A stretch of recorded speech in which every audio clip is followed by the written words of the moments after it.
Oke guys, jumpa lagi di Lubuk Ikan Koki.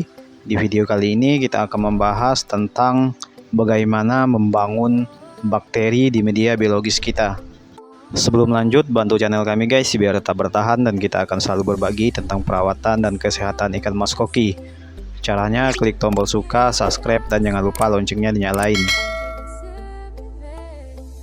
Untuk membangun ataupun mempercepat pertumbuhan bakteri di media biologis kita itu tidaklah mudah guys ya.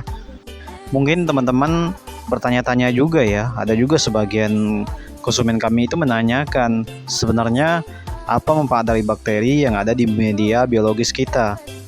Nah, maka dari itu mari kita bahas apa kegunaan bakteri ini pada air akuarium dan juga untuk ikan.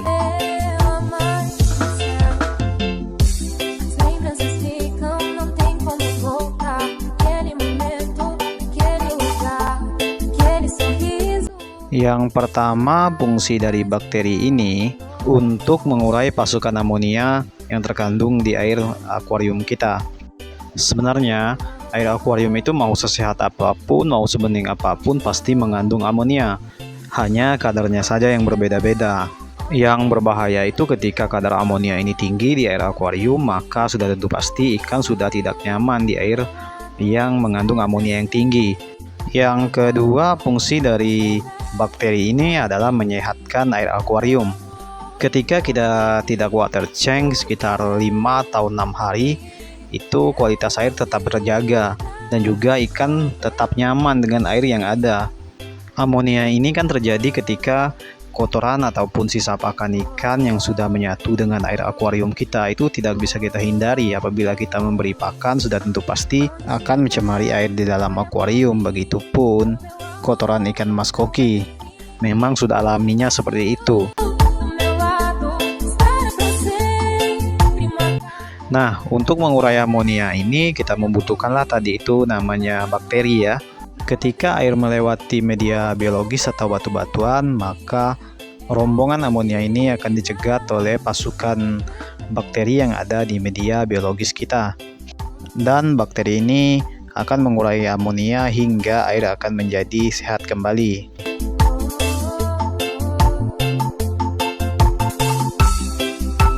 Pertanyaannya, bagaimana cara membangun bakteri di media biologis ini? Sebenarnya bakteri ini akan tumbuh di media biologis kita walaupun tidak memakai obat-obatan atau zat kimia. Tapi yang jadi masalah dalam menunggu 1 atau 2 bulan bahkan 3 bulan, bakteri ini belum juga maksimal di media biologis kita. Banyak teman-teman kami atau konsumen itu mengalami ikan mas kokinya mati mendadak ataupun sakit ya, dikarenakan ikan tidak nyaman dengan air yang ada di dalam akuarium. Di situ sudah menunjukkan guys bahwa bakteri yang ada di media biologis kita itu tidak mampu untuk mengurai amonia yang terkandung di dalam air. Untuk memperbanyak dan mempercepat pertumbuhan bakteri di media biologis kita itu, yang pertama, rendamlah terlebih dahulu media batu-batuan seperti bioring dan sebagainya. Di lubuk kami kalau media batu-batuan itu baru, semisal kita baru beli, maka kami merendam selama 2 minggu. Dan kami tuangkan 2 tutup botol probiotik ke dalam rendaman batu-batuan tadi. Seperti ini probiotik yang selalu kami pakai. Kami tidak pernah memakai zat kimia lainnya, hanya probiotik ini saja. Usahakan dalam perendaman ini terkena sinar matahari, walaupun terkena sinar mataharinya itu di pagi hari saja atau di sore hari, begitupun di siang hari. Dalam perendaman ini setiap 5 hari sekali akan kami buang airnya dan kami ganti air baru dan tuangkan kembali 2 tutup botol probiotik. Setelah 2 minggu perendaman barulah kami pakai media biologisnya atau batu-batuan. Ini cara kami guys ya, nggak tahu kalau orang lain. Kemudian masukkanlah air ke dalam akuarium. Kalau akuariumnya itu 1 meter x 50, biasanya kami memakai sekitar 2 tutup botol probiotik ke air akuarium. Kemudian masukkanlah batu-batuan yang sudah kita rendam tadi selama 2 minggu ke media biologis kita. Untuk pemberian garam, kita berikan ketika pertama kali pengisian akuarium, sedikit saja. Jangan terlalu banyak, dikarenakan mas koki ini adalah ikan air tawar, bukan air asin. Untuk akuarium baru ataupun media biologis kita itu yang baru, Jadi ketika kita sudah ngisi air akuarium penuh selama 2 hari ke depan akan kita water change sekitar 20% kembali. Kemudian kita tuangkan kembali 2 tutup botol probiotik. Lakukanlah ini berkali-kali sampai 5 atau 6 kali. Selama proses ini tidak boleh membersihkan media biologis ataupun media batu-batuan kita. Kalau media mekanis atau busa-busaan itu bersihkan saja ya nggak apa-apa. Makin sering dibersihkan maka makin bagus, dikarenakan apabila media mekanis ini terjaga kebersihannya, maka media biologis atau batu-batuan kita akan terjaga juga kebersihannya. Kalau untuk perawatan bakteri ini, jangan terlalu sering membersihkan media biologis kita. Paling ya 4 atau 5 bulan sekali lah ya. Apabila filter biologis kita itu kotor dalam 1 atau 2 bulan ya nggak apa-apa lah kita bersihkan.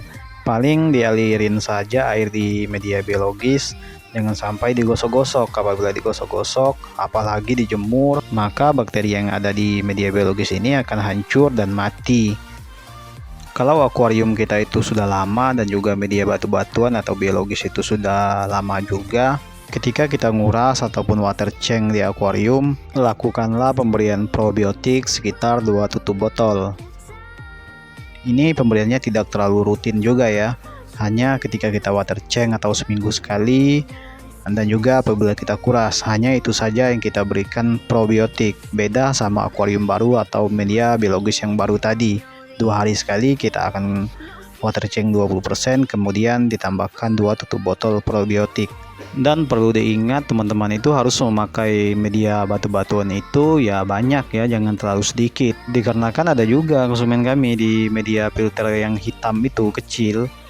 Nah dia memakai bioring cuman 5 ekor dan juga kerang jahenya cuman ada seberapa. Itu nggak efektif sekali guys untuk tempat bakteri di media biologis. Saya pun pernah melihat sendiri di media filternya itu banyak sekali busa putih. Di pikiran mereka ini nggak makin banyak busa putih maka air akuarium akan bening. Itu salah guys. Jadi sesuaikanlah dengan filter kita, apalagi di media biologis itu usahakan air lebih rendah dari media batu-batuan, jangan sampai air lebih tinggi dari media batu-batuan. Karena air akan numpang lewat saja nanti di media biologis, nggak melewati celah-celah batuan. Itu nggak efektif juga ya bagi saya. Nggak tahu juga ya kalau bagi orang lain. Ini berlaku untuk media filter talang, nggak berlaku untuk media filter samping. Kalau filter samping sudah tentu pasti air akan melewati media biologis. Di lubuk kami tidak pernah memakai bakteri starter, hanya probiotik saja guys, nggak ada yang lain. Saya rasa cukup sampai di sini guys. Semoga info-info dari kami bermanfaat dan juga terima kasih sudah menonton.